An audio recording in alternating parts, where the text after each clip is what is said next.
9 मई को बंगाल में बीजेपी सरकार की शपथ की तैयारी है और उधर बांग्लादेशियों पर संकट भारी है।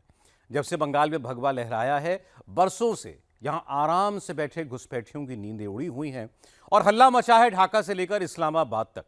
सरकार बंगाल में बदली है, लेकिन रोना धोना, घबराहट, सनसनाहट पाकिस्तान और बांग्लादेश में क्यों है, देखिए इस रिपोर्ट में।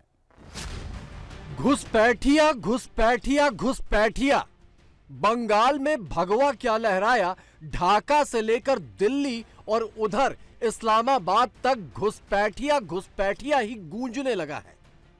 ये बांग्लादेशी मुसलमान घुसपैठियों को लात मार मार के पश्चिम बंगाल से भगाऊंगा, पश्चिम बंगाल से भगाऊंगा। बड़ा नेता ने डिक्लेयर किया, मैनिफेस्टो का दिन बोला, वही काम तो भारतीय जनता पार्टी आने वाला दिन में करेगा। बांग्लादेश में थरथरी है, घुसपैठियों के भविष्य का सवाल उठाया जा रहा है। जो एक्शंस मुसलमानों के खिलाफ आसाम में लिए गए, शायद अब वो वेस्ट बंगाल में भी लेना शुरू करें। जो स्ट्रैटेजी है बीजेपी की कि मुसलमान पाकिस्तान, बंगाल में भी actually close to 25% population is Muslim population. 9 मई की तारीख तय हो गई है जब बंगाल में पहली बार बीजेपी सरकार शपथ लेगी। ब्रिगेड परेड ग्राउंड में शपथ ग्रहण समारोह भी मुकर्रर हो गया है, लेकिन दीदी कुर्सी छोड़ने को तैयार नहीं है, चिपक कर बैठ गई हैं। राहुल गांधी भी दीदी के साथ मैदान में उतर आए हैं। वोट चोरी और सीट चोरी का हल्ला मचा रहे हैं। बंगाल में धमाकेदार जीत लेकर आई बीजेपी को घुसपैठिया करार दे रहे हैं, लेकिन बंगाल में ना दीदी को कोई पूछने वाला बचा, ना राहुल को कोई सुनने वाला। बंगाल तो ममता राज से छुटकारे के जश्न में डूबा है और 9 मई को फिर से सोनार बांग्ला वाले दौर के आगाज का इंतजार कर रहा है।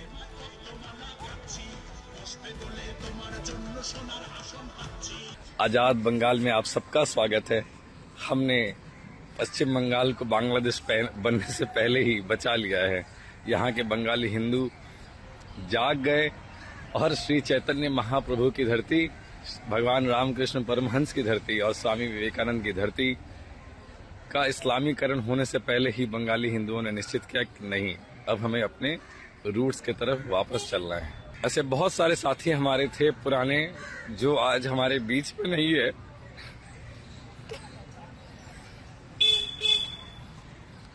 लगभग 300 से 400 हिंदू भाइयों को मारा था ममता बनर्जी के कार्यकर्ताओं ने, उनको भी याद कीजिएगा। अगर इस शहर में कुछ अच्छा हो, इस राज्य में कुछ अच्छा हो, तो उनको याद कीजिएगा, क्योंकि उनके बलिदानों से ही आज हम यहाँ तक पहुँचे हैं। बहुत सी महिलाओं का रेप किया गया है, बहुत से बूढ़ी माँ बापों का शोषण किया गया है, उनको मारा गया है, उनको दबाया गया है, उनकी बेटियों का रेप किया गया है। संदेश खाली जैसे घटनाएं हमारी आंखों से दूर नहीं है। बहुत कुछ लगा है इस आजादी को पाने में। आइए, जो यहाँ तक नहीं पहुंच पाए, जो छूट गए इस सफर में, उनको भी याद करें। बंगाल में बीजेपी की पहली और ऐतिहासिक जीत में बंगाली अस्मिता और घुसपैठियों का मुद्दा सबसे ऊपर था। अवैध घुसपैठ को लेकर बीजेपी ने जीरो टॉलरेंस पॉलिसी का ऐलान किया है। इसके लिए बीजेपी ने 3D यानी डिटेक्ट, डिलीट और डिपोर्ट फ्रेमवर्क बनाने का वादा किया है। यानी घुसपैठियों की पहचान होगी, उनका नाम हटाया जाएगा और फिर उन्हें वापस भेजा जाएगा। ये तो हमारी डिक्लेयर है, हमारी बड़ा नेता ने डिक्लेयर किया। चार्जशीट फाइल का दिन बोला, मैनिफेस्टो का दिन बोला, ये तो सबके सामने है। वही काम तो भारतीय जनता पार्टी आने वाला दिन में करेगा।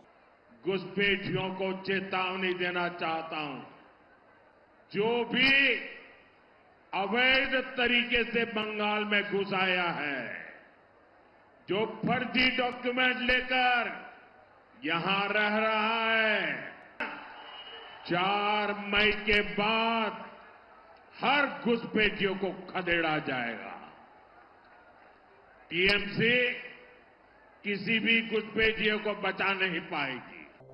अवैध बांग्लादेशी घुसपैठिए जो पिछले करीब 50 साल में बंगाल में कहां-कहां पैठ बना चुके हैं, कहां-कहां जम चुके हैं, ठीक से बता पाना भी मुश्किल है, क्योंकि लेफ्ट और फिर ममता इन दोनों सरकारों ने अपनी सियासत के लिए इन्हें खुले हाथों से वेलकम किया। जब बीजेपी ने इन घुसपैठियों को बंगाल से बाहर निकालने का वादा किया तो बंगाल की आवाम ने बता दिया कि घुसपैठियों को लेकर उनकी सोच पिछली सरकारों से कितनी अलग थी। हमें बांग्लादेशी मुसलमान घुसपैठियों से पश्चिम बांग्ला को मुक्ति करना है। एक बार आप लोग बीजेपी सरकार बनाइए, ये बांग्लादेशी मुसलमान घुसपैठियों को लात मार मार के पश्चिम बंगाल से भगाऊंगा, पश्चिम बंगाल से भगाऊंगा,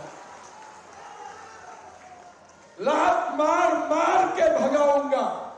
इसलिए ये लोग बांग्लादेश में हिंदुओं का ऊपर जो अत्याचार किए ना, हम भूलते नहीं हो, हम भूलेंगे भी नहीं। इसीलिए बीजेपी सरकार आने का बाद ये लोगों को लात मार मार के निकालूंगा, लात मार मार के निकालूंगा।